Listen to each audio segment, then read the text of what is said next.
मुनि अष्टावक्र राजा जनक को आत्मज्ञान के संदर्भ में कहते हैं, कृतार्थो अनेन ज्ञानेन इत्येवं गलित धीहि कृति पश्यन् शृण्वन् स्पृशन् जिघ्रन् अश्नन् नास्ते यथा सुखम। इस ज्ञान से कृतार्थ अनुभव कर गलित हो गई है बुद्धि जिसकी, ऐसा कृतकार्य पुरुष देखता हुआ, स्पर्श करता हुआ, सूंघता हुआ, खाता हुआ भी सुखपूर्वक रहता है।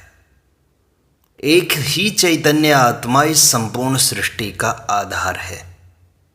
इस चेतना से सर्वप्रथम बुद्धि उत्पन्न हुई।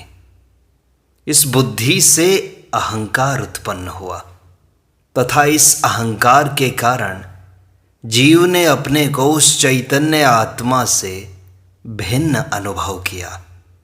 यही अज्ञान उसका पाप बन गया। बाइबल में ऐसी कथा आती है कि आदम ने बुद्धि का फल खाया, जिससे उसे स्वर्ग के बगीचे ईडन से नीचे गिरा दिया गया। यही उसका मूल पाप था। यह बुद्धि उस विराट आत्मा की एक छोटी सी किरण है। आत्मा तो महासागर है, तो बुद्धि चम्मच जैसी है। बुद्धि छोटा पैमाना है, छोटा तराजू है, जो दुनिया के छोटे मोटे कार्य के लिए पर्याप्त है, किंतु उससे उस विराट चेतना को नहीं नापा जा सकता। मनुष्य इस बुद्धि से परमात्मा को नापना चाहता है, इसीलिए चूक जाता है। बुद्धि तर्क वितर्क, सोच विचार, प्रश्न उत्तर, चिंतन मनन, निर्णय कर सकती है। अच्छे बुरे, अशुभ शुभ का भेद कर सकती है। वह गणित जैसा कार्य करती है, किंतु इससे विराट नहीं जाना जा सकता, इससे समग्र को नहीं जाना जा सकता। अस्तित्व अखंड है, अविभाज्य है, अनंत है। उसे बुद्धि से जानना असंभव है। चेतना बुद्धि से पार है। जो कार्य बुद्धि से नहीं होते वे चेतना से ही होते हैं। उच्च कोटि का समस्त ज्ञान बुद्धि से नहीं, चेतना से सीधा उतरा है, अतः उसे अपौरुषेय कहा जाता है। उच्च कोटि की वैज्ञानिक उपलब्धियां, गणित, आयुर्वेद, उच्च कोटि का साहित्य, अध्यात्म, वेद, पुराण इत्यादि सीधी चेतना से ही तो आए हैं। यह बुद्धि का कार्य नहीं है। इसलिए सामान्य ज्ञान के लिए बुद्धि पर्याप्त है, किंतु आत्मज्ञान में इस क्षुद्र बुद्धि का स्थान वह विराट चेतना ले लेती है। इसलिए अष्टावक्र कहते हैं कि जो आत्मज्ञान से कृतार्थ अनुभव कर लेता है, उसकी बुद्धि गलित हो जाती है। वह क्षुद्र से विराट बन जाता है।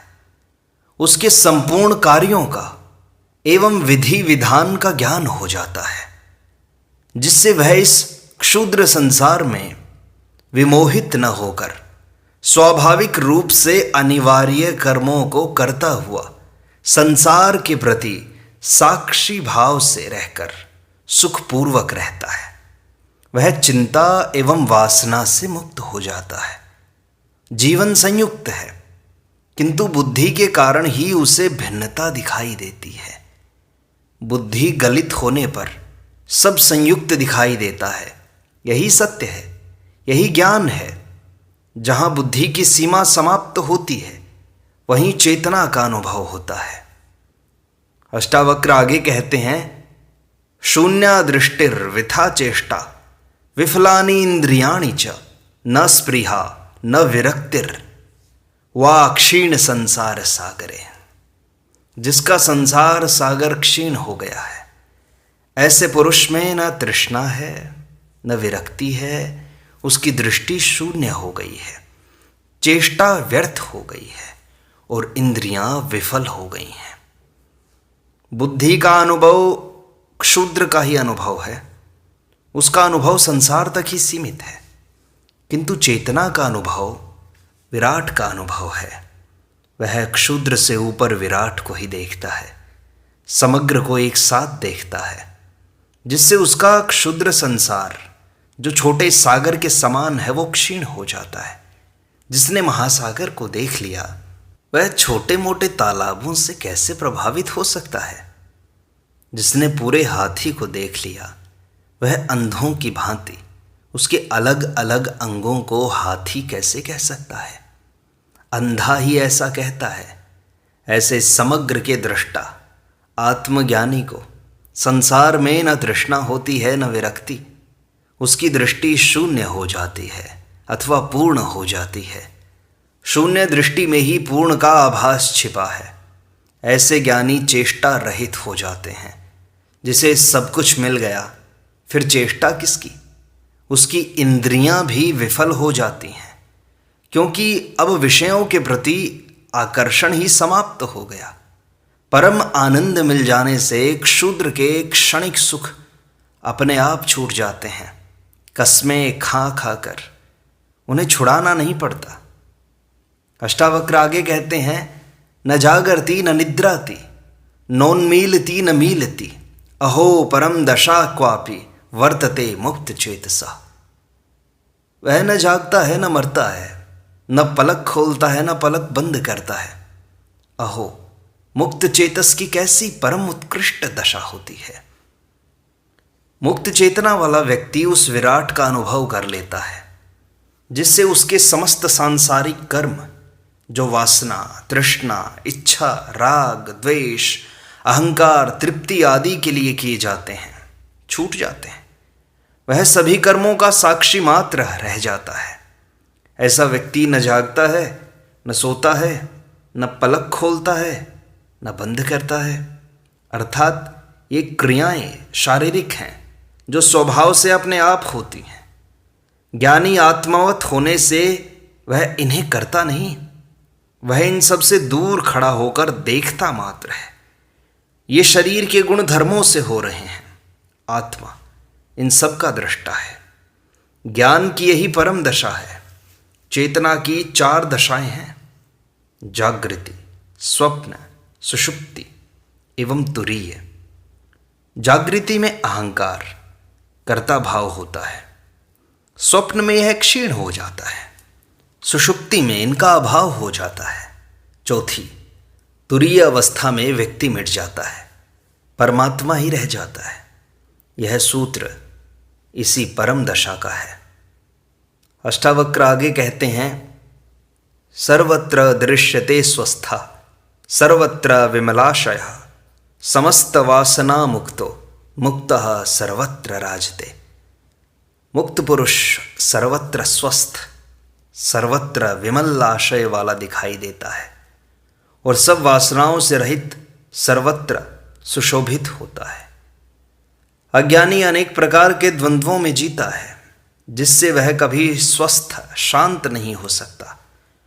किंतु ज्ञानी हर्ष, विषाद, सुख, दुख इत्यादि द्वंद्वों से पार हो जाने से सदा स्वस्थ, शांत एवं विमल आशय वाला हो जाता है। वह सभी वासनाओं से रहित हो जाता है। वासनाग्रस्त व्यक्ति संकीर्ण घेरे में ही सोचता है। उसकी दृष्टि, वृत्तियां, कार्य इत्यादि उसी संकीर्ण घेरे में ही होते हैं। वह दूसरों के हितों की परवाह न कर अपने ही हितों के इर्द गिर्द सोचता तथा कार्य करता है, जिससे वह क्षुद्राशय वाला ही होता है। ज्ञानी वासनाओं से रहित हो जाने से ही विमलाशय वाला होता है। वही वसुधैव कुटुंबकम की भावना वाला होता है। ऐसा व्यक्ति ही सर्वत्र सुशोभित होता है। अष्टावक्र आगे कहते हैं, पश्यन् शृण्वन् स्पृशन् जिघ्नन् अश्नन् गृह्णन् वदन् व्रजन् ईहिता निहितैर्मुक्तो मुक्त एव महाशयः। देखता हुआ, सुनता हुआ, स्पर्श करता हुआ, सूंघता हुआ, खाता हुआ, ग्रहण करता हुआ, बोलता हुआ, चलता हुआ, हित और अहित से मुक्त महाशय निश्चय ही जीवन मुक्त है। इस सूत्र में अष्टावक्र जीवन मुक्ति के लक्षण बतलाते हुए कहते हैं कि जो आत्मज्ञान को उपलब्ध हो गया है वह जीवन मुक्त है। ऐसा व्यक्ति वासनाओं, कामनाओं से ऊपर उठ गया है। सभी द्वंद्वों के पार हो गया है, अतः वह हित और अहित इन दोनों से मुक्त है। ऐसा व्यक्ति सभी स्वाभाविक कार्यों को करता हुआ भी उनमें लिप्त नहीं होता, क्योंकि वह कर्तापन से मुक्त हो गया है। अष्टावक्र आगे कहते हैं, न निंदति न च स्तौति न हृष्यति न कुप्यति न ददाति न गृह्णाति मुक्तः सर्वत्र नीरसः। मुक्त पुरुष सर्वत्र रस रहित है। वह न निंदा करता है, न स्तुति करता है, न हर्षित होता है, न क्रुद्ध होता है, न देता है, न लेता है। परमात्मा सभी रसों का रस है, पूर्ण आनंद है। जिसे वह आनंद मिल गया उसे संसार के सभी रस फीके ज्ञात होते हैं, अतः आत्मज्ञानी रस रहित हो जाता है। परमात्मा से जो तृप्त हो गया उसे संसार में तृप्ति की आकांक्षा नहीं रहती। यदि संसार में सुख होता, यदि इनमें तृप्ति मिल जाती, यदि इसमें आनंद होता, तो मनुष्य परमात्मा को खोजता ही नहीं। फिर धर्म का कोई अर्थ ही नहीं रह जाता, व्यर्थ की बकवास मात्र रह जाती। इस परम तृप्ति की खोज ही तो धर्म है। धर्म उस चेतना को उपलब्ध होने का विज्ञान है। संन्यास एवं वैराग्य उसका आरंभ है तथा जीवन मुक्ति उसका अंत है। इस स्थिति में पहुंचा हुआ ज्ञानी दृष्टा हो जाता है, भक्त डूब जाता है, दोनों की एक ही स्थिति हो जाती है। अष्टावक्र का मार्ग दृष्टा का है। सूफियों ने भी साधना को 4 चरणों में विभक्त किया है। पहला शरीयत, जिसमें विधि विधान, तौर तरीका, नियम, संयम, उपाय हैं। दूसरा तरीफत, जिसमें अहंकार विसर्जित हो जाता है, साधना समाप्त हो जाती है, मैं खो जाता है। तीसरे चरण मारिफत में परमात्मा की झलक मिलती है, किंतु द्वैत बना रहता है। चौथे चरण हकीकत में अद्वैत की अनुभूति होती है, केवल ब्रह्म सत्य ही रह जाता है। यही मंजिल है, यही जीवन मुक्ति है। ऐसा व्यक्ति सर्वत्र उस एक की ही अनुभूति करता है, जिससे वह न निंदा करता है, न स्तुति, न हर्षित होता है, न क्रुद्ध होता है, न ग्रहण करता है, न त्याग करता है। स्वभाव से अपने आप जो होता है वही कर लेता है। आग्रह किसी में नहीं होता, मिल जाए तो ले लेता है, न मिलने पर इच्छा नहीं करता। वासना एवं अहंकार वश कोई कार्य नहीं करता। वासना एवं अहंकार रहित व्यक्ति ही जीवन मुक्त है। अष्टावक्र आगे कहते हैं, सानुरागाम स्त्रियम दृष्ट्वा मृत्युम वा समुपस्थितम अहविवल मना स्वस्थो मुक्त एव महाशया। प्रीतियुक्त स्त्री और समीप में उपस्थित मृत्यु को देखकर जो महाशय अविचल मना और स्वस्थ रहता है, वह निश्चय ही मुक्त है। यह मन ही बंधन का कारण है। मन में 2 ही वृत्तियां मुख्य हैं, जिससे वह कभी शांत नहीं होता। यह है राग और भय। जीवन में राग है, उसमें आकर्षण है। विषयों में राग है, जिनमें काम सबसे शक्तिशाली है। काम से जीवन मिला है। वासना, कामना, सृजन की ऊर्जा ही काम है। यह सृष्टि काम का ही तो विस्तार है, इसलिए मनुष्य इसकी ओर आकर्षित होता है। दूसरा है मृत्यु का भय। मनुष्य की जीवेष्णा प्रबल है। वह सब कुछ सहन करके भी जीना चाहता है। वह मृत्यु से सर्वाधिक भयभीत रहता है। मृत्यु का भय भी राग एवं वासना के कारण है। जिसने संसार को पूरा भोगा नहीं, अतृप्त है, उसी को मृत्यु का भय सर्वाधिक होता है। यदि राग एवं वासना छूट गई तो वह मृत्यु से भयभीत नहीं होता। अतः आसक्ति और भय एक ही सिक्के के 2 पहलू हैं। शरीर में जीने वाले के लिए काम वासना ही मुख्य आकर्षण है, किंतु यह काम वासना शरीर की नहीं, मन की वृत्ति है। शरीर यंत्र मात्र है, जो मन के आदेश अनुसार सक्रिय एवं निष्क्रिय होता है। अतः केवल शरीर को रोक देने से वासना मुक्त नहीं हो सकता व्यक्ति। वासना का त्याग मन से होने पर ही वह इससे मुक्त हो सकता है। इसी प्रकार भय से मुक्ति भी मन से ही लेनी है, तभी मुक्ति होगी। अष्टावक्र यही कहते हैं कि प्रीति युक्त स्त्री और समीप में उपस्थित मृत्यु को देखकर भी जिस महाशय ज्ञानी का मन अविचल और स्वस्थ रहता है, उसका शरीर तो क्या, मन भी अविचल रहता है तथा उसमें भी विकार उत्पन्न नहीं होते। उसी को मुक्त कहना चाहिए। केवल शरीर से अविचल रहकर भी मन में जिसके दुर्विचार आ गए, जो मृत्यु से भयभीत हो गया, वह मुक्त नहीं है, वासनाग्रस्त ही है। अतः मन का संपूर्ण विकारों से रहित होना ही तो मुक्ति है। अष्टावक्र आगे कहते हैं, सुखे दुखे नरे नार्याम संपत्सु च विपत्सु च विशेषो नैव धीरस्य सर्वत्र समदर्शिनः। समदर्शी धीर के लिए सुख और दुख में, नर और नारी में, संपत्ति और विपत्ति में कहीं भेद नहीं है। सुख दुख का भेद चाह के कारण है, वासना के कारण है। यदि चाह बदल गई तो दुख सुख में एवं सुख दुख में परिणत हो जाता है। सृष्टि में सुख दुख का विभाजन नहीं है, यह मन की वासना के कारण प्रतीत होता है। इसी प्रकार स्त्री पुरुष की भिन्नता शरीरगत है, आत्मागत उनमें कोई भिन्नता नहीं है। आत्मा न स्त्री है न पुरुष। मन में वासना से ही स्त्री पुरुष का भेद दिखाई देता है। जब वासना नहीं, चाह नहीं, तो भेद भी समाप्त हो जाता है। दोनों बाहर से भिन्न प्रतीत होते हुए भी भीतर संयुक्त हैं। आत्मा एक ही है। आत्मज्ञानी शरीर को नहीं देखता, सर्वत्र आत्मा को ही देखता है। इसी प्रकार वह संपत्ति और विपत्ति को भी मन का ही प्रक्षेपण मानता है। आत्मज्ञानी समदर्शी होता है, वह इनसे प्रभावित नहीं होता। इसलिए वह अभेद दृष्टि से एक ही आत्मा का अनुभव करता है। ऐसा व्यक्ति ही मुक्त है।